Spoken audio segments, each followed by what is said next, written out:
네, 안녕하세요. 반갑습니다. 오늘 세 번째 시간이고요. 공지한 바와 같이 레오나르도 다빈치에 대한 이야기를 함께 알아보도록 하겠습니다. 다빈치의 그림이 세상에서 가장 비싼 이유라고 제목을 좀 흥미 위주로 달아봤습니다. 레오나르도 다빈치가 르네상스를 상징하는 이유는 무엇일까라든가 뭐 여러 가지 타이틀을 생각해 볼 수 있는데요. 좀 가볍게 인문학을 좀 많은 분들께서 들으실 수 있게 진입 장벽을 좀 낮춰보자 뭐 그런 기획으로 이렇게 하고 있습니다. 그래도 많은 분들께서 쉽게 이해하실 수 있는 내용으로 좀 추려봤습니다. 저는 한국에서 대학을 졸업하고 파리로 유학을 갔습니다. 파리에서 한 11년 정도 유학을 했는데 제가 미술사 그리고 저희가 마지막 시간에 만나 보게 되는 빈센트 반 고흐죠. 주요 화가들. 그리고 저는 사진도 전공했습니다. 백남준 비디오 작품이죠. 내년에 아마 백남준에 대한 이야기를 많이 들으시게 될 것 같은데요. 백남준 비디오 아트 같은 현대미술 그리고 무용 이런 좀 여러 분야를 공부했습니다. 여러 분야를 공부했는데 예술의 교집합이라고 제 나름으로 생각한 것은 바로 이 인문학이라고 저는 보는데요. 예술 작품을 개별적으로 살펴보는 것도 물론 의미 있는 공부의 방법이지만 좀 더 융합적 사고방식이라든가 이런 부분들에 대해서 좀 더 집중하고 있다. 그런 작가라는 점을 말씀드리고 아울러서 사실 이 강의를 레오나르도 다빈치라는 이 사람에 대해서는 이따가 강의 들으시면 아시겠지만 정말 많은 분야의 전문가들이 책을 쓰고 있는 사람입니다. 즉 예술계 안에서도 미술사, 뭐 미학, 아니면 재료 기법, 뭐 보건, 좀 넓게 보자면 문화사, 더 넓게 보자면 정치, 역사, 뭐 굉장히 많은 분야, 무기 쪽에서도 그렇고요. 발명 쪽에도 그렇고 참 너무 많은 분야에서 다루는 분이죠. 그런데 저는 인문학의 재료로서 다빈치라는 사람을 살펴본다. 그런 측면에서 한번 이해하시면 다음에 또 다빈치의 다른 선생님들 강의도 좀 흥미롭게 들으실 수 있지 않을까 싶습니다. 그래서 제가 갖고 있는 인문학에 대한 정의는 인문학은 인간을 바꾸는 학문이다. 이렇게 내리고 있습니다. 보통 한국에서 인문학이라고 하는 것은 문사철이라고 하죠. 요 화면에 잠시 띄웠는데요. 이런 것들을 살펴보는 것이 인문학이다라고 보통 이야기되어 왔습니다. 그런데 요즘은 여기에 예술까지 포함시켜서 문사철, 예, 이렇게 네 가지 분야를 인문학의 범주로 꼽는데요. 저는 이것보다 조금 더 넓게 보자면 인간을 바꾼다는 것은 인간의 생각을 바꾸거나 행동을 바꾸는 것이죠. 그래서 우리의 생각과 행동을 바꿀 수 있는 것이 음식이든 여행이든 뭐 운동이든 뭐 뇌과학이든 그것이 무엇이든 간에 우리의 생각과 평소와 다른 행동을 하게 만들 수 있다면 그것은 다 인문학으로 볼 수 있지 않냐. 좀 넓게 저는 보고 있습니다. 그래서 인문학에 대한 분야를 조금 좁게 보는 것보다 인간에 관한 사실 거의 모든 학문을 다 인문학이라고 볼 수 있죠. 그렇다면 우리가 이렇게 책을 읽고 생각하시는 걸 좋아하시는 분들은 왜 인문학을 공부하시는가? 뭐 여긴 정답이 있는 건 절대 아니죠. 인문학을 공부하면 장점이자 단점이 정답이 없다이죠. 인간이 살아가는 데 있어서 어떤 부분에 대한 정답이 있기가 참 어렵죠. 각자 저마다의 답이 있을 뿐이니까요. 그렇지만 공통적으로 우리가 인문학이라고 하는 것을 왜 공부해야 되는가? 오늘은 제가 갖고 있는 가장 기본적인 정의를 공유할까 하는데요. 그것은 바로 지금보다 좀 나은 사람이 되고 싶은 마음이 결국 공부를 하게 만드는 게 아닌가. 우리가 이제 10대 때 대학을 목표로 공부하시는 분들은 보다 많은 점수를 얻기 위해서 공부하시는 거 맞죠? 그죠? 근데 인문학을 공부하는 이유는 그것보다는 좀 더 살아가는 동안 내가 좀 더 나은 사람이 되고 싶다. 내가 지금 아는 것으로 이 세상을 살아가는데 별 문제는 없으나 내가 틀릴 수 있다. 사는 동안에 조금 더 많은 거를 좀 생각해보고 조금 더 현명한 사람으로, 조금 더 좋은 사람으로, 좀 더 나은 사람으로 살고 싶다는 마음이 있으신 분들께서 그래도 매일 하지는 못하지만 때때로 이런 기회에 이런 이야기를 듣지 않으실까 저는 그렇게 생각합니다. 그런 관점에서 이제 제가 쓴 책들이 이제 여러 권 있는데요. 어떤 분들은 뭐 이렇게 한 작가가 여러 분야를 조금씩 건드리고 있냐라고 보시는 분도 있고, 어떤 분은 어떻게 저렇게 다양한 분야를 하시냐라고 하는 분도 있는데요. 이와 같은 맥락으로 이해하자면 다 인문학적 관점에서 장르가 바뀌는 것이다라는 거죠. 뭐 예를 들어서 밀가루 뭐 라면을 끓일 수도 있고 우동을 만들 수도 있고 스파게티를 만들 수도 있다. 저는 그렇게 보는데요. 그렇게 재료 삼아서 그러니까 미술이든 역사든 문학이든 이것을 재료로 삼아서 저만의 어떤 인문학의 요리를 해낸다. 이렇게 또 이해해 주시면 어떨까 싶습니다. 오늘은 저 아래에 있는 다빈치 인생 수업이라는 저 책을 다 소개해 드릴 수는 없고 책에 없는 내용도 물론 있는데요. 그리고 저 책에 들어가 있는 내용 중에 제가 이제 인물사전이라고 타이틀을 붙였기 때문에 다빈치란 이름은 너무너무 유명하죠. 교과서에 다 실려 있으니까. 근데 막상은 또 모르는 그런 분인데요. 우리 시대의 또 가장 대표적인 기업가이자 창조가 혹은 뭐 인재라고도 볼 수 있는 애플이란 회사의 최고 경영자였죠. 지금은 돌아가셨는데 그분이 하신 말씀 중에 이런 말이 있습니다. 예술과 공학 양쪽에서 아름다움을 발견했으며 그 둘을 하나로 묶는 능력이 그를 천재로 만들었다라고 얘기했습니다. 잘 아시겠지만 스티브 잡스라는 이 분은 누구를 이렇게 칭찬하는데 좀 인색했다라는 평이 많죠. 이런 스티브 잡스라는 최고 경영자가 이 정도로 천재라고 추켜 세운 어쩌면 거의 유일한 사람이 바로 누구겠습니까? 여기서 말하는 그가 바로 레오나르도 다빈치입니다. 그러면 왜 스티브 잡스는 다빈치를 천재라고 했는가? 사실은 그 답을 저는 루브르 미술관에서 찾을 수 있었는데요. 답의 핵심은 당연히 모나리자라는 작품에 있습니다. 이 작품 모르는 분이 없으실 만한 그런 그림이죠. 이 모나리자 때문에 스티브 잡스가 천재라고 했을까? 그렇게 생각하자니 이 그림을 좀 이해할 필요가 있고 이 그림을 이해하자고 드니 그 시대를 이해했어야 되고 그 시대를 이해하자고 드니 중세, 르네상스 이후의 역사를 또 다 공부해야 되더라고요. 그래서 한 10여 년 정도 걸린 공부였습니다. 왜 그러면 스티브 잡스가 그렇게 천재라고 했을까? 그 핵심 중에 하나의 질문을 다시 바꾸자면 왜 다음 그림이 세상에서 가장 비싼 그림이 되었을까와 일맥상통하더라고요. 자, 이 그림은 예수 그리스도를 그린 그림인데요.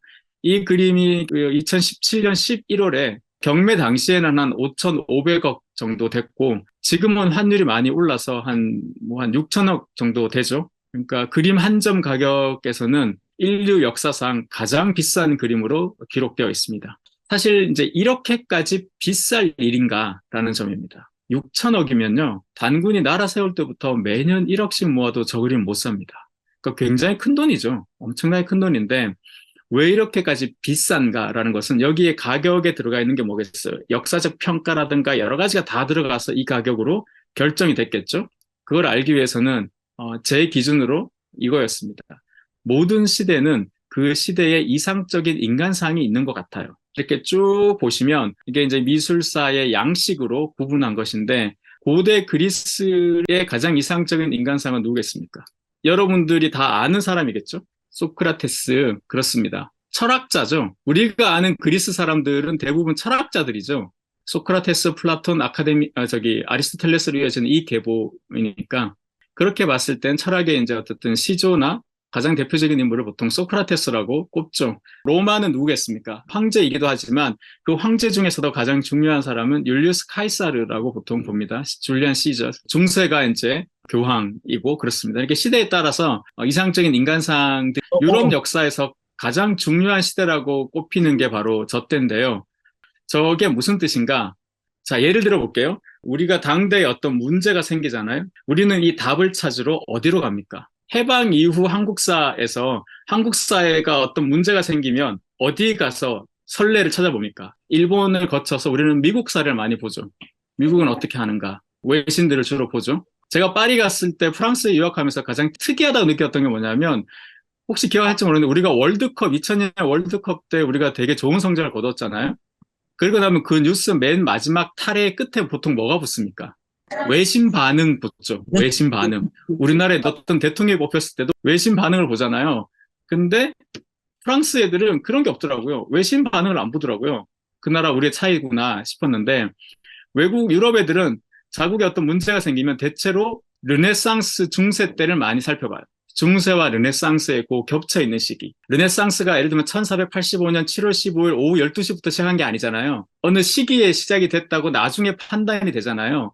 근데 르네상스는 피렌체에서 시작해서 베네치아에서 끝난다라는 말이 있는데 그것도 한 4, 50년의 격차가 있어요. 그 말은 뭐겠어요? 전 유럽으로 따져서 봤을 때는 이탈리아가 르네상스가 끝났을 때 북부 유럽은 르네상스가 시작되기도 해요. 그러니까 이것은 같은 시점에 시작해서 같이 끝나는 게 아니라는 것이죠. 대부분 요렇게 중세가 끝나고 르네상스가 열리는 요 요 간격을 많이 살펴보는데 요 시대의 가장 이상적인 인재상은 누구인가? 누가 이 이상적인 인재상을 대표하는가라고 하면 누구도 여기에 이의를 제기하지 않아요.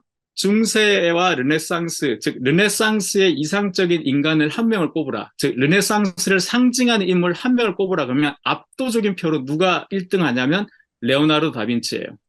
여기서 오해하시면 안 되는 것은 회화의 역사에서야 하는 질문이 아니에요. 르네상스란 시대 전체를 상징하는 사람이 다빈치입니다. 미술사에서 가장 유명한 사람은 딴 사람일 수 있죠. 르네상스의 3대 천재를 흔히 누구누구라고 합니까? 라파엘로, 레오나르도 다빈치, 미켈란젤로 이렇게 보통 3명을 얘기하죠.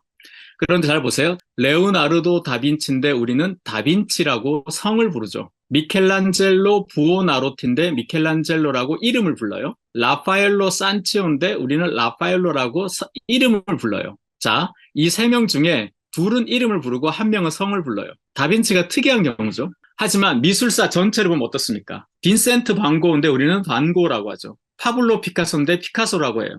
클로드 모네인데 모네라고 합니다. 다 성을 불러요. 그럼 미술사 전체를 봤을 때는 어떻습니까? 레오나르도 다빈치가 이상한 게 아니라 미켈란젤로와 라파엘로가 이상하다는 거죠. 왜 그들은 가족, 패밀리 네임이 아니라 이름으로 불렸을까? 그건 뭐겠어요? 이름만 불러도 안다는 거죠. 예를 들어서 우리나라에서 지금 시점에서 만약에 연하하면 김연아를 떠올린다듯이 재석이 하면 유재석을 떠올린다듯이 예를 들면 그런 거 있죠. 그만큼 그 당대에는 미켈란젤로와 라파엘로가 압도적으로 인기가 있고 사랑받았다는 뜻입니다. 심지어 라파엘로의 무덤은 어디에 있습니까? 로마 판테온에 묻혀 있습니다. 판테온은 신들을 모시는 사원이에요. 그 자리에 라파엘로가 잠들어 있습니다. 그만큼 당대에서는 그 둘이 더 사랑을 받았다. 하지만 역사는 다빈치를 가장 이상적인 르네상스의 인간으로 기록하고 있는데요. 그러면 왜 그럴까? 이 3명 중에서도 다빈치가 제일 앞선 세대의 사람이에요. 중세와 르네상스를 가르는 결정적 기준점은 바로 종교입니다. 그래서 흔히 그렇게 얘기하죠. 르네상스는 인간을 위한 시대 뭐 이렇게 얘기하는데 종교라는 것은 중세는 종교 중심이에요. 그러니까 세상의 중심이 종교입니다. 그래서 유럽의 작은 도시 가보시면 지금 도시의 중심에 성당이 있고 앞에 우물이 있죠. 그리고 광장이 있고 르네상스를 상징하는 도시는 피렌체죠. 피렌체에는 도시의 중심에 산타마리아 델 피오레 성당도 있지만 또 뭐가 있습니까? 바로 시청사가 그 바로 뒤에 있죠. 시청사로 상징되는 건 바로 세상의 중심을 인간으로 본다는 겁니다. 르네상스는 인간, 중세는 종교. 보통 이렇게 이제 기억을 하시는데 미리 말씀드리자면 르네상스의 본질적 특징이 뭐냐면 인간 중심의 문화라기보다는 그 원인을 따지자면 종교의 지배에서 과학이 벗어나는 것입니다. 여기서 말하는 과학은 지식입니다. 지식은 누구의 것이에요? 지식은 인간이 이성을 통해서 얻어내는 것입니다. 그래서 인간이 종교의 지배에서 벗어나서 합리적으로 생각하게 되었다. 뭐 그렇게 이해하시면 되죠. 그래서 인간의 일은 인간들끼리 해볼게요. 그 상징적 건축물이 시청사라는 겁니다. 따라서 르네상스를 상징하는 인물 첫 번째는 다빈치고 두 번째는 누구겠습니까? 르네상스를 상징하는 두 번째 인물은 바로 군주론의 니콜로 마키아벨리입니다. 마키아벨리는 정치를 인간의 것으로 가져왔다라고 나중에 이제 평가를 받는데요. 좀 더 이제 구체적으로 보면 왼쪽 편은 중세의 중심이 되는 것입니다. 중세는 성직자 귀족이 중심이었는데 그때는 그리스 철학, 성당보다는 시청사, 그리고 중요한 게 여기에요. 가톨릭적 세계관이 아니라 바로 라이코라고 하는 사람들이 등장합니다. 요거 꼭 기억해 두시면 좋은데 프랑스 라이크는 이교도라는 뜻인데요. 여기서 라이코는 그 뜻이 아닙니다. 여러분 중세는 가톨릭이 모든 걸 지배했다 이렇게 말씀드렸는데요. 그렇게 보자면 종교적 관점에서 인간은 딱 두 종류로 나누죠. 신을 믿는 자, 그걸 라틴어로 크레덴테라고 합니다. 믿지 않는 자, 아테오라고 합니다. 종교는 믿거나 믿지 않거나죠. 그러면 라이코라는 존재는 어떤 존재들인가? 바로 성당 안에서는 신을 믿어요. 하지만 성당 밖에서는 신을 믿지 않는 자들이에요. 그럼 원래 얘네들은 어디에 속해 있겠어요? 당연히 아테오에 속해 있었겠죠. 라이코는 뭐겠습니까? 신앙으로서는 신을 믿어. 하지만 성당 밖에서는 신보다는 인간의 이성, 즉 지식, 과학을 믿는 자들, 근대 유럽 지식인의 원형과 같은 존재들이라고 볼 수도 있겠죠. 그리고 또 다르게 보자면 그리스 시대에 있던 합리적인 인간들이 천년의 중세 역사를 건너뛰고 다시 도래한 것이라고도 볼 수 있겠죠. 르네상스라고 생각하면 그리스 문화의 부활이라고 보통 가르치는데요. 부활은 맞아요. 부활하려면 일단 죽어야 되죠. 죽는 게 뭡니까? 중세라고 본 거죠. 그래서 그리스 시대가 돌아와야 되는데 놀랍게도 중세 후반부, 르네상스 초기라고 하는 그 시대에 그리스 문화를 이해하려면 그리스어를 할 수 있어야 되겠죠? 이 그리스어를 할 수 있는 사람이 전 유럽을 통틀어서 10명이 안 됐어요. 바꿔 얘기하면 뭐겠어요? 그리스 문화를 참조해서 르네상스 애들이 새롭게 만들어낸 문화인 거예요.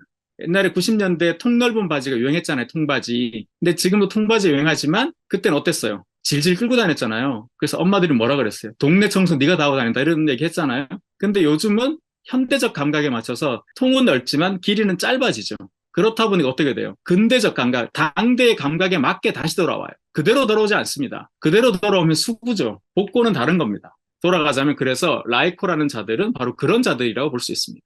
성당 안에서는 신을 믿되 성당 밖에서는 조금 더 합리적인 지식, 이성을 좀 따랐던 자들, 그런 자들이 바로 라이코인데 그런 사람들이 모여있는 곳이 바로 르네상스의 시작이라고 할 수 있는 곳이 여러분들이 아시는 피렌체입니다. 그리고 이 피렌체를 상징하는 성당이 바로 산타 마리아 델 피오레 성당이죠. 2019년도가 다빈치가 죽은 지 500주기 되는 해였습니다. 왼쪽에 있는 게 지오토의 탑이죠. 이게 지금 피렌체 모습인데 정말 공교롭게도 이 피렌체 근처에서 다빈치가 태어났어요. 다 빈치예요.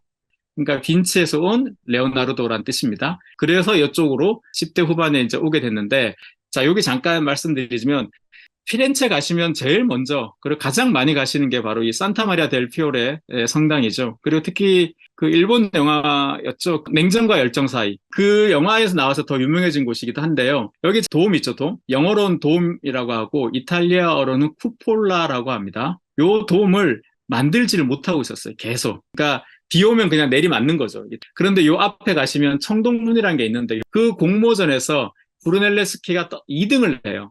떨어져서 열받아가지고 당시의 건축 양식, 미술 양식 유행했던 곳은 파리였어요. 근로 유학을 보통 가는데 브루넬레스키는 이탈리아 사람입니다. 이 브루넬레스키가 로마로 갔어요. 로마로 가서 판테온을 분석합니다. 누구도 저 돔을 만들지 몰랐어요. 왜? 그러니까 로마 시대 때 저걸 만들었는데 중세를 거치면서 그 기술이 사라진 거죠. 그래서 혼자 저걸 독학으로 깨우친 거예요. 그리고 다시 돌아와서 이걸 만들 수 있다고 이제 쉽게 말하면 공무원한테 공모전 할 때 설계안을 냈어. 그랬더니 공무원이 뭐라고 그러겠어요? 아니 모형 말고 이거 방법을 얘기해 달라고. 그래야 내가 돈을 이렇게 할 수 있지. 근데 그때 했던 유명한 일화가 있습니다. 브루넬레스키가 계란 있죠? 계란을 이렇게 탁 이렇게 세웠다는 거죠.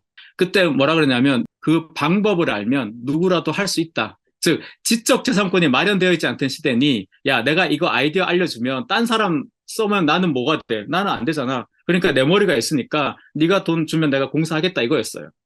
이 말을 믿고 공무원이 그래 그럼 한번 해봐 이렇게 된 거예요. 처음엔 되게 견제도 많이 받고 힘들었는데 어쨌든 만들어냈어요. 그리고 죽었습니다. 그래서 지금도 저거 어떻게 만드는지 몰라요. 지금 저거 무너지면 다시 못 만들어. 그 산타 마리아 델 피오레 성당 옆에 가다 보면 동상이 이렇게 2개가 있어요. 보면 요 왼쪽 편 사람, 이 사람이 이제 아르놀포 디 캠피오라는 사람이 이 사람이 밑에부터 지어 올린 사람이에요. 저거 한 명이 지은 게 아니라 수백 년 동안 여러 명이 지었습니다. 근데 저 사람은 여기를 보고 있죠. 오른쪽에는 이 형이 브루넬스키예요. 이 형은 위를 보고 있죠. 왜 그렇게 했어요? 이탈리아 애들이 되게 이런 거 귀여운 것 같아. 자기가 지은 높이까지 보고 있는 거예요. 자, 어쨌든 브루넬레스키, 알베리티, 지오토 이런 사람들이 있어요. 이런 사람들은 뭐냐면 중세에 태어났지만 새로운 것, 과학적 지식, 새로운 미술, 새로운 건축 이런 거 특히 산타마리아 델 피오레 쿠폴라를 완성했을 때 여기까지만 완성하고 죽어요. 그 위에 여기 유리구랑 십자가 있죠. 요걸 만든 사람이 누군가 하면 베로키오예요. 베로키오가 누군가 하면 다빈치의 스승이었습니다. 그러니까 어떻게 보면 다빈치는 베로키오를 기점으로 브루넬레스키가 이어지고 있다 이렇게 볼 수 있는데 자 어쨌든 이 쿠폴라가 완성되었을 때 사람들은 모두 신의 업적으로 찬탄을 금하지 못했어요. 그런데 다빈치만은 다르게 생각했어요. 하나님이 아니라 아까 라이코라 그랬죠. 브루넬레스키 형 짱인데 이렇게 생각한 거죠. 저 형 저 어떻게 한 거지?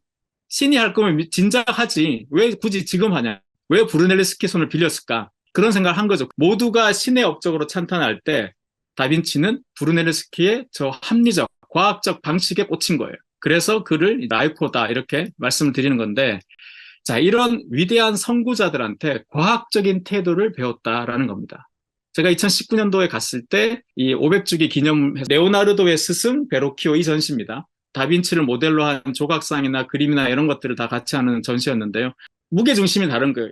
사실 이 같은 공방에 있던 보티첼리하고도 달라요. 보티첼리는 조금 더 과거적인 인물이었으면 다빈치 좀 더 현대적인 인물이었는데, 그때는 그림을 잘 그린다는 건 뭐냐면 선생님이 그리는 것처럼 그리면 돼요. 그런데 그는 다빈치는 자연을 기준으로 삼았다. 즉, 내 눈에 보이는 대로 그리겠다라는 뜻입니다. 화면 잘 보시면 요 왼쪽에 있는 천사 있죠. 요 천사를 다빈치가 그렸다라고 확실시되고 있습니다. 왜냐하면 다빈치 노트에서 데생이 발견되었기 때문인데요. 여기 지금 주름이 있죠. 요때는 그림을 잘 그린다는 것은 주름을 얼만큼 자연스럽게 그리는가. 요게 이제 기법의 문제였는데, 오른쪽에 있는 요 천의 주름보다는 굉장히 좀 자연스러운 느낌이 들죠. 실제로 다빈치가 조각에다가 천을 댄 다음에 물을 묻혀놓고 데생을 한 기록들이 있어요.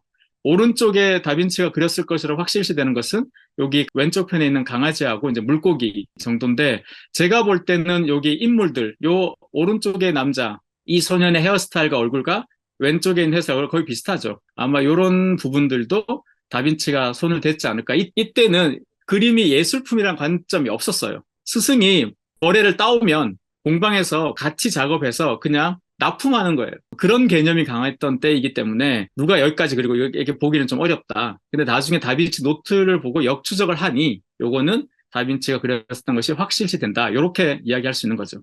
그런 관점에서 그는 서양 미술사 최초의 풍경화도 그리고 있습니다. 풍경화가 독립적으로 이렇게 주제가 되는 경우는 없었습니다. 항상 배경이었어요. 그러니까 즉 자연을 보고 그렸다라는 거죠. 그러니까 남들과 굉장히 다르게 그렸다는 뜻이죠. 그럼 왜 그는 남과 다른 관점에서 그림을 그렸을까? 저는 여기에 한번 집중해 봤습니다.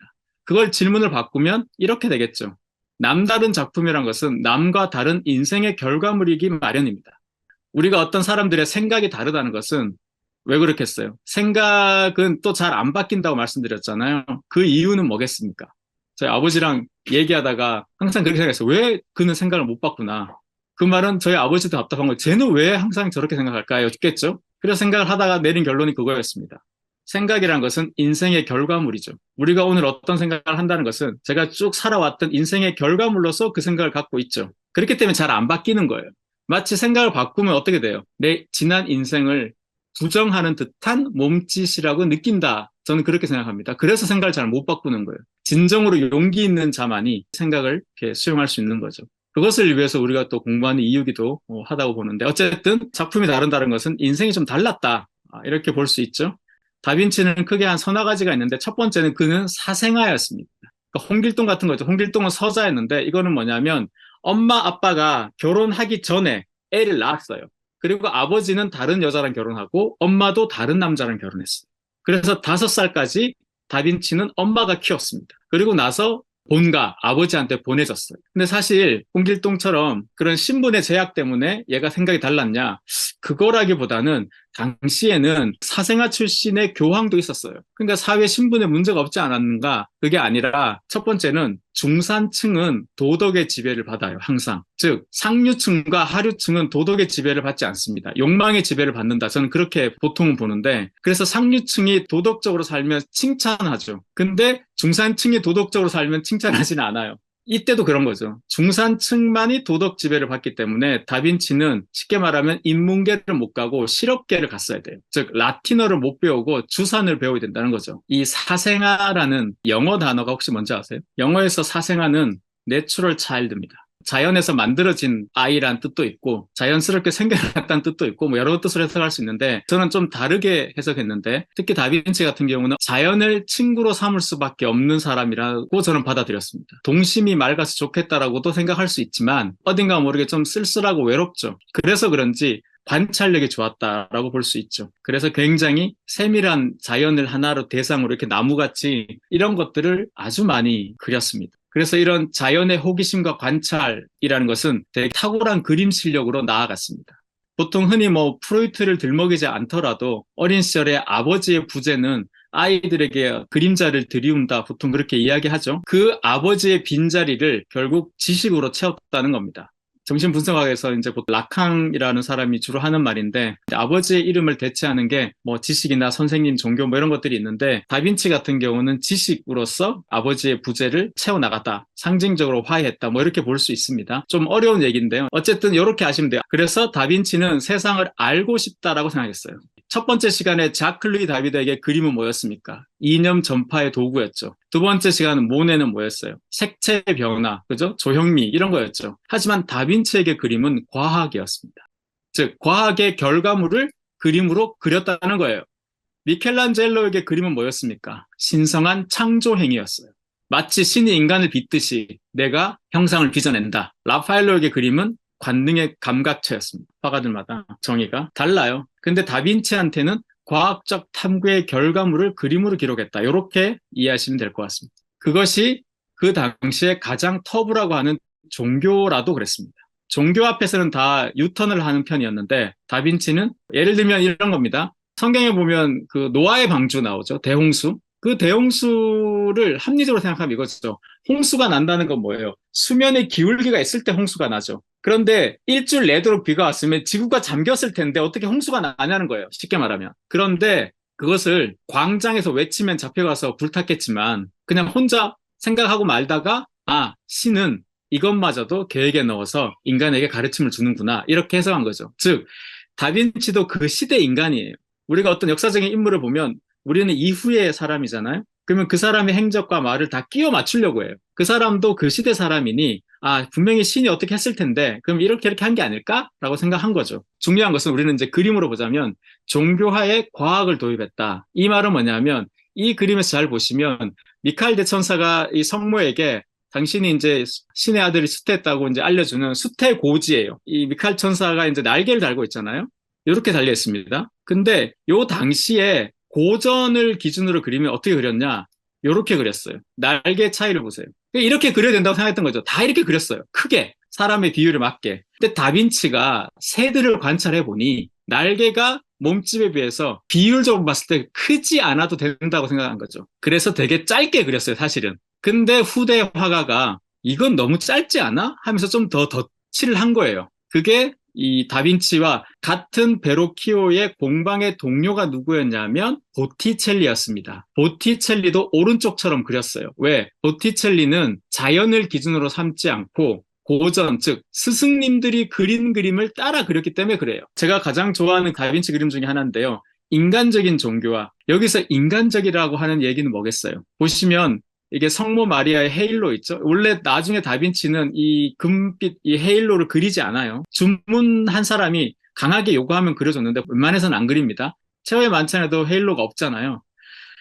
그런데 이게 왜 인간적이다라고 하냐면 여러분 그림 잠깐 잘 보세요. 성모 마리아가 지금 웃고 있죠. 여러분이 살면서 보신 성모 그림 중에 웃는 성모 찾아보세요. 없습니다. 현대미술에서는 있을 수 있죠. 이 의미를 뒤틀기 위해서. 그런데 왜 이렇게 그렸겠어요? 웃음은 인간의 것입니다. 신은 분노해요.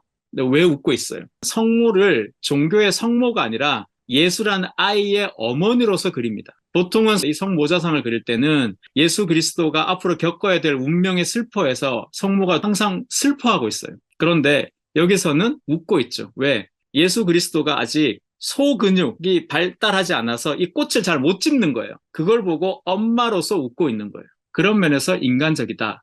두 번째는 이제 동성애자였는데요. 99% 정도로 봅니다. 그리고 보티첼리 역시 그러했고 미켈란젤로 역시 그러했습니다. 특히 그를 마지막까지 보필했던 제자이자 모나리자를 비롯해서 많은 작품을 유산으로 가져갔던 어떻게 보면 다빈치의 아들이자 연인이다라고 봐도 무방할 정도의 제자 살라이라는 것은 작은 악마란 뜻입니다. 본명은 다르고요. 별명인데 아주 유명한 다빈치 전문가 마틴 캠벨이라는 사람이 레오나르도의 그림자다 이렇게 얘기합니다. 왼쪽은 다빈치가 그린 살라이의 옆모습이고요. 자신의 젊은 시절과 굉장히 비슷하고 사실 살라이가 자기 첫 제자로 왔을 때 기록들을 보면 굉장히 애정어리게 묘사되어 있습니다. 제가 이제 망난이었는데 뭐 나쁜 짓도 많이 하고 그래도 한숨을 쉬지만 사랑이 묻어있는 그리고 다빈치는 본인이 압도적으로 잘생겼어요. 그래서 다빈치에 관한 후대 기록을 보면 대부분 레오나르도는 잘생겼다로 시작합니다.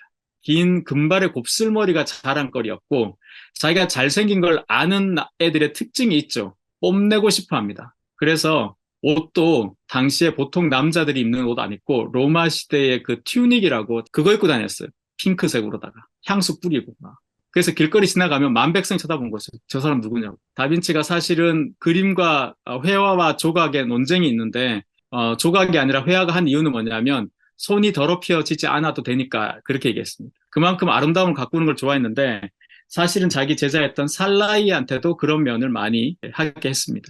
그래서 이제 남자 초상화가 거의 없죠. 여성 누드화는 좀 있는데 요 그림이 뭐냐면 왼쪽에 모나리자죠. 오른쪽 끝에 있는 프랑스 북부의 샹띠라는 꽁대성에 있는 모나리자라고 이제 판명된 거고 중간에 있는 그림이 스페인에 있습니다. 근데 후반기 기록 중에 그런 게 있어요.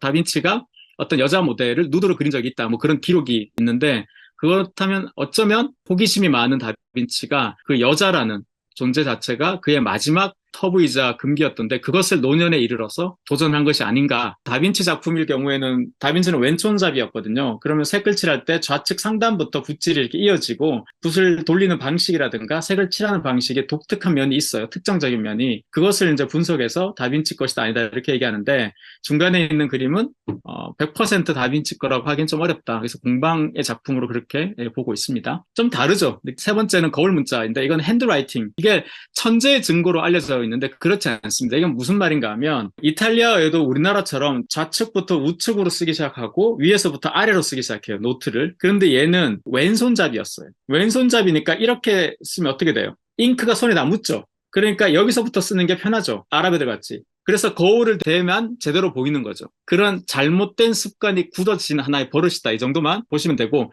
요 오른쪽 캡션 하면은 저기 인체 비례도예요. 인체 비례도에 있는 글도 다 본인이 썼는데 오른쪽에 보시면 리오나르도라고 적혀 있죠. 이건 후대의 사람이 가필한 겁니다. 그래서 그렇게 써 있는 거 나머지 왼쪽에 있는 글을 다 다빈치가 쓴 글이다. 이렇게 보시면 되겠습니다. 그리고 놀라운 것 중에 하나가 그가 채식주의자인데 처음부터 채식주의자는 아니었으나 어느 시점에선가 채식주의로 돌아섰습니다. 그리고 당시에는 향신료도 많이 쓰고 간도 세게 했어요, 음식을. 근데 그는 멀멀한 걸 좋아했습니다. 요즘 말로 하면 비건 같은 생활을 했습니다. 그리고 동물을 굉장히 좋아했고 실제로 많이 키웠는데 여러 동물들을 많이 그렸습니다. 특히 애정했던 동물은 이제 말이었어요. 개도 많이 그렸는데 그래서 이렇게 보시면 오른쪽 그림 같은 경우는 개를 그리다가 개에서 상상이 뻗어나가서 약간 상상의 동물처럼 그린 것도 있고 사실 다빈치가 잘 알려지지 않은 데생들이 참 많은데요. 보시다 보면 참 많은 동물들, 소나 당나귀 이런 것들을 많이 그렸어요. 그림 보시면 여기 다 고양이들만 있는 게 아니에요. 고양이 말고 다른 동물이 하나 그려져 있는데 혹시 보이시나요?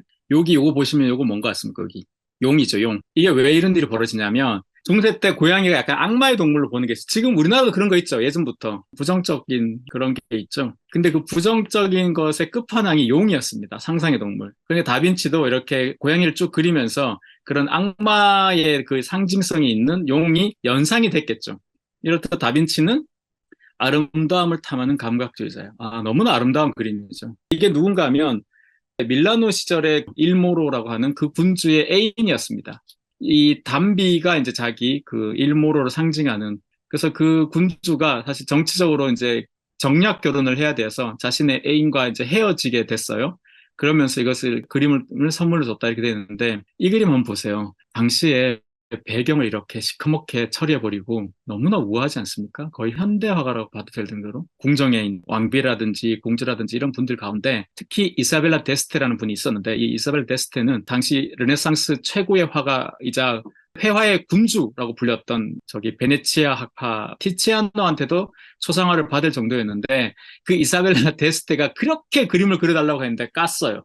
제가 요새 수학 공부에 좀 바빠가지고 문제 푸느라고 제가 시간이 안 나는데요. 막 이러면서. 근데 그 이사벨라 데스테가 계속 그려달라고 그랬거든요. 심지어는 추기경인가를 중간에 사람을 넣어서 야, 걔 나한테 그림 안 그려주고 수학 문제 푼다는데 야, 네가 직접 한번 가봐. 이렇게 해가지고 갔더니 걔 진짜 문제 풀고 있던데요? 막 이러면서. 그래서 그 그림을 안 그려줘요. 근데 이 그림 보고 그걸 그려달라는 거였거든요. 오늘은 다 살펴보지 못했지만 제가 다빈치를 공부하면서 느꼈던 가장 큰 특징은 뭐냐면 한 인간이 21세기인 뉴욕에 사는 현대 예술가 같아요. 정말 비건에 세련되고 아름답고 정말 다 가진.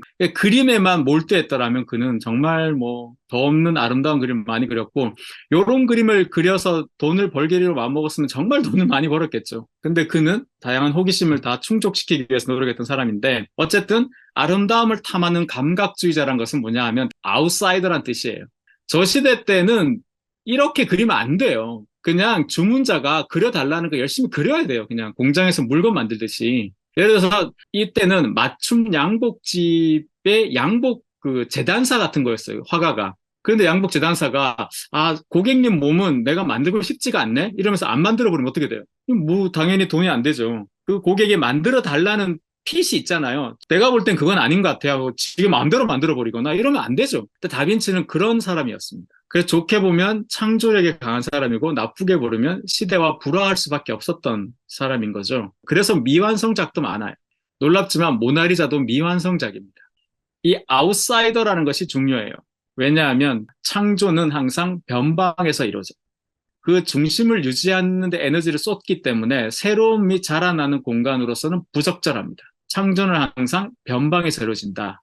그리고 창조와 창의가 다른데 창의라는 것은 뜻을 바꾼다, 새로운 것으로 만들어내는 것이고 그것을 조형적으로 만들어내는 게 창조입니다. 여기서 이제 이 인간을 이해하는 방식으로 봤을 때 다빈치의 인생을 의미 있게 만든 선택, 비주류로서 아웃사이더로서 창의적인 생각을 갖고 창조를 만들어낸 건 맞아요. 아까 보셨던 여러 가지 특징으로 그는 비주류였습니다. 자, 그런데 다빈치의 인생을 의미 있게 만든 그리고 현대인들에게도 여전히 울림을 전하는 질문 딱 하나를 꼽자면 저는 이렇게 봅니다. 다빈치는 단점이 많은 사람이에요. 여러분도 한번 생각해 보세요. 우리는 다 단점이 있죠. 그러면 단점을 없애려고 노력하는 사람들이 있습니다. 난 이걸 못하니까 이걸 잘하려고 노력해. 또 이걸 못하니까 이걸 잘하려고 노력해. 계속 이렇게 단점을 없애려는 사람이 있고, 야, 어차피 나 그거 못하니까 그건 포기해. 대신 난 이걸 좀 잘하니까 이걸 정말 남들보다 압도적으로 잘해야겠다라고 생각하는 쪽이 있겠죠. 그러니까 이거 대학 시험 문제가 아니에요. 인생을 살아가는 방식인데 인생을 살 때 내가 이걸 좀 못하는데 이걸 좀 압도적으로 잘해야겠다라고 생각하는 사람이 있는가 하면 야 그냥 남들보다 특출한 것보다 못하는 거 없이 어디서나 적당히 잘 살 수 있는 사람. 그러니까 단점이 없는 사람. 자, 과연 어느 쪽이 좋겠냐는 거죠. 그건 여러분들도 한번 생각해 보세요. 나는 어느 쪽인가? 근데 역사에 이름이 남는 사람들은 대체로 어디겠습니까? 이건 뭐 정답이 있는 게 아니죠. 그냥 한번 생각해보자라는 차원인데 다빈치는 어느 쪽을 갔을까? 다빈치는 단점이 참 여러 가지로 있었죠. 사회생활 제약도 있었고 여러 가지 있었는데 다빈치는 장점을 압도적인 매력으로 만들어냈어요. 장점이란 건 뭐냐 하면 호기심과 성실함이었습니다. 호기심이 많은 사람들은 대부분 호흡이 짧아요. 단발적으로 끝나기 마련입니다. 호기심이 많은데 그걸 꾸준히 열심히 해요. 그리고 저는 이렇게 생각합니다. 다빈치가 왜 다방면에 다재다능해졌냐면 예를 들면 이런 거예요. 건축을 공부하는데 책을 구해야 돼. 근데 이 책이 우리 요즘같이 구글 검색이 되는 게 아니잖아요. 책 자체가 귀하던 시절이니까 일단 뭘 알아야 돼요. 공부를 쭉 한 다음에 근데 그 책을 누가 갖고 있는지를 알아야 되죠. 그 사람이 날 빌려줄지 결정을 해야 되죠. 그러면 시간이 걸리잖아요. 그럼 그 시간 동안 놀겠어요? 아니야. 그 사이에 해벌 공부하고 있어요. 그런데 한 1년 6개월 때 누가 야, 너 그때 그 책 필요하다 그랬지? 그 책 누가 갖고 있대? 편지 써. 안 빌려줄 수 있죠. 근데 빌려줬어. 책이 왔어. 봤는데 뭐야? 라틴어로 쓰여 있네? 나 라틴어 하나도 못하는데? 어떻게? 라틴어 공부 시작. 그래서 40대 라틴어를 시작해요. 그 이사벨라 데스테가 수학 문제 푸느라고 애가 그림을 안 그린다 이 말이 맞는 게 그때 거의 꽂힌 거야 지금. 그러니까 그림 같은 거 할 시간이 없는 거죠. 에너지 거기 쏟고 있으니까. 그렇게 오랫동안 여러 분야를 하다 보니까 거기까지 가게 된 거예요. 마지막에 다빈치가 프랑스에서 죽었어요. 프랑스와 일세라는 사람이 모셔갔거든. 모셔간 이유가 뭐냐면 인간사 중에 가장 똑똑한 분 이런 거였어요. 쉽게 말하면 구글신을 모셔간 거예요. 철학, 문학, 역사, 수학, 건축, 의학 모르는 게 없는 거죠. 그러니까 그 왕이 너무 좋은 거예요. 이 사람과 얘기하는 것이. 그래서 그를 쓸모 있는 하인으로 데려간 게 아니라 스승으로 모셔간 거예요. 진짜 그렇게 말했습니다. 몽페아크라고 내 아버지라고 얘기했어요. 즉 그는 자신의 그런 학습 의욕, 관찰, 호기심 이런 것들을 다 버무려서 그 압도적인 그러니까 진짜 그리스인이 된 거죠. 우리가 그를 좋아하는 이유, 최근에 발견된 다빈치의 가장 어쩌면 마지막 자화상일 수 있는 스케치인데요. 우리가 다빈치라는 인간을 좋아하는 이유는 그가 뭘 잘해서라기보다는 우리는 기본적으로 모두가 부족한 채로 태어나요. 우리는 잘하는 것도 있고 못하는 것도 있죠. 잘하는 것 때 노력 안 하고 그냥 포기한 것도 있고 못하는 거를 좀 잘하려고 노력한 것도 있습니다. 그런 식으로 여러 가지로 우리는 선택을 통해서 지금의 우리가 만들어진 것이죠. 레오나르도는 부족함을 스스로 극복하면서 앞으로 한 걸음 한 걸음 내디뎠어요. 부족함을 탓하거나 세상을 비난하거나 부모님 탓하지 않았다는 거예요. 이왕 이렇게 된 거 그냥 쭉 내가 극복하며 나아갔다. 그 면이 중요하다는 거죠. 모든 세대는 저마다의 십자가를 지고 있다라는 말이 있습니다. 근데 그것이 요즘은 또 그런 경제적이나 뭐 평등함이나 이런 부분이었고, 윗세대는 또 민주화라든가 또 그런 부분이었고, 그전에는 전쟁이었고, 뭐 다 저마다의 십자가가 있죠. 그것을 이제 해결해 나가야 되는데, 이렇게 한번 생각해 보면 어떨까라는 거죠. 제가 가장 좋아하는 다빈치 그림 중에 하나가 바로 이 그림인데요. 자신의 오른발일 것 같아요. 자기가 이제 위에서 아래로 내려다본 그림인데, 저 발을 그리다가 이 와중에도 이 발가락의 비율을 생각해 보려고 선을 그었죠. 이게 호기심과 관찰인 거죠. 야, 나뭇가지들은 1대 1대 1대 3대 1 이렇게 뻗어나는데, 그럼 발가락도 이 비율이 있지 않을까? 그게 궁금한 거였던 거죠. 어느 날 문득 완전히 새로운 눈으로 본 거죠. 내가 갖지 못한 것을 탓하지 않고 스스로 자기를 사랑하게 된 것이다라고 보죠. 요즘 같을 때 지구온난화 얘기 많이 하잖아요. 지구온난화 다 해야 된다는 거 아시죠? 그런데 지구온난화 그 해결이 안 되는 이유 중에 하나는 뭐겠어요? 사람들이 지구온난화에 신경 쓸 만큼 마음이 넉넉하지 못한 거야. 일단 내가 너무 힘드니까. 그런 것처럼 다빈치도 그런 과정이 왜 없었겠어요? 그런 과정이 다 있었겠죠. 있었지만 어느 시점에선가 자기를 사랑하는 마음으로 앞을 꿋꿋하게 열어갔다. 제가 다빈치 책을 쓰면서 가장 크게 배운 게 이 지점이었습니다. 어느 순간 내가 뭘 못하고 뭐가 좀 안 될 때, 누굴 탓하고 싶을 때 가장 가까이 있는 사람을 탓하기 마련이죠. 나랑 가장 가까인 사람이 누굽니까? 일단 나죠. 나를 탓하게 되고 이렇게 되죠. 그게 사실 자기를 더 괴롭게 만드는 것이라는 겁니다. 즉, 다빈치는 가격이 아니라 가치를 추구하고 살았던 사람이라는 거죠. 이게 보티첼리와 차이점입니다. 그리고 성공보다는 그는 행복을 추구하며 살았습니다. 그래서 어떤 학자들은 다빈치를 이제 반란자다 이렇게도 보는데요. 당시의 상념에는 벗어나 있는 겁니다. 근데 다빈치는 장점을 압도적인 매력으로 만들어서 사생아였지만 당대 최고의 권력자였던 교황과 왕들과 가까이 지냈습니다. 그 자리까지 올라간 것이죠. 대단한 어떤 성공이었죠. 그렇게 보면. 그런데 거기에 집착하지 않고 자기가 생각하는 행복을, 그래서 모나리자를 1497, 8년부터 그리기 시작했지만 1519년 들어갔는데 죽을 때까지 그 그림을 갖고 다니면서 계속 완성해 나갔다는 거죠. 자기 만족인 거예요, 사실 그것은. 그걸 그냥 돈 받고 팔아버리면 끝날 일을 그렇게 하지 않았다는 거죠. 그런 면에서 아까 말씀드린 것처럼 다빈치는 꼬장꼬장하고 꼿꼿한 자기 예술을 추구하는 현대 예술가, 마치 뭐 막셀 듀상이나 이런 사람들처럼 비춰지는 겁니다.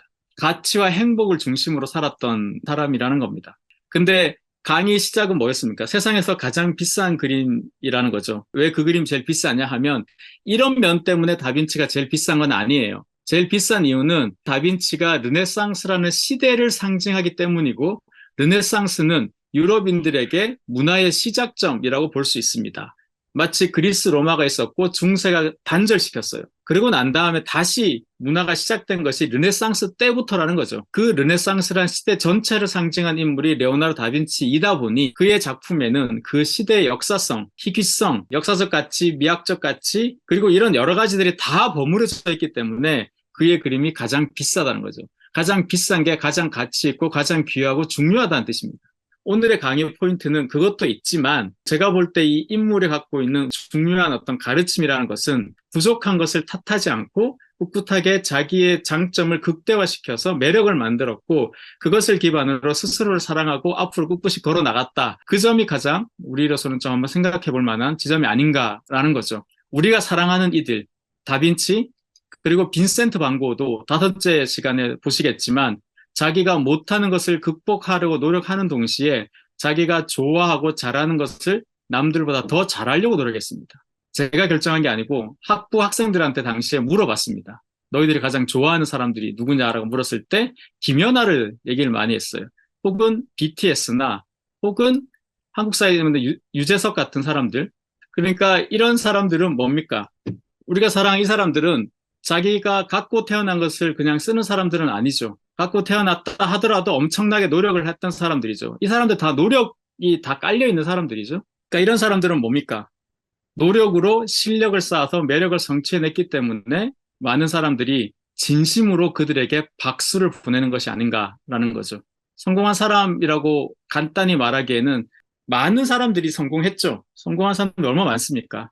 하지만 이렇게 까다로운 한국인들이 대체로 비토하지 않고 싫어하지 않는 저 사람들은 당연히 우리에게 어떤 깨달음이랄까요? 그리고 우리의 마음의 한 부분과 이렇게 울림이 있지 않나. 그리고 그 다빈치를 천재의 대명사, 막 이렇게 생각하면 너무 막 무시무시한 사람 같지만 사실은 책을 쓰면서 느꼈던 게, 야, 이렇게 노력해서 이것밖에 안 됐을까? 이런 마음이 들 정도예요. 정말 엄청난 노력을 했습니다. 그리고 음악사에서도 음악의 아버지라고 하는 요한 세바스찬 바흐도 나만큼 성실하다면 누구도 나만큼 작곡할 수 있다. 이런 망언을 남겼는데, 근데 공부를 해보면 그럴만하게 노력을 많이 하셨습니다. 그만큼 노력할 수 있는 것도 어떤 분은 거기에 재능이 있는 것이다. 이렇게도 말씀하시는 분이 계신데, 그것도 영 틀린 말은 아닌 것 같죠. 오늘 강의했던 내용은 이 책에 수록되어 있습니다. 끝에 있는 이런 얘기는 없습니다. 그냥 이 책을 참고하시면 다빈치에 대해서 좀 더 다양하게 살펴볼 수 있지 않을까 싶습니다. 다음 4회차는 에드가 드가라는 화가에 대해서 이 사람은 또 왜 이렇게 어떻게 살았을까? 이 사람의 삶에 대해서 한번 살펴보는 시간을 갖도록 하겠습니다. 오늘 여기까지 하겠습니다. 일단 질문 있으시면 질문해 주시면 답해 드리도록 하겠습니다.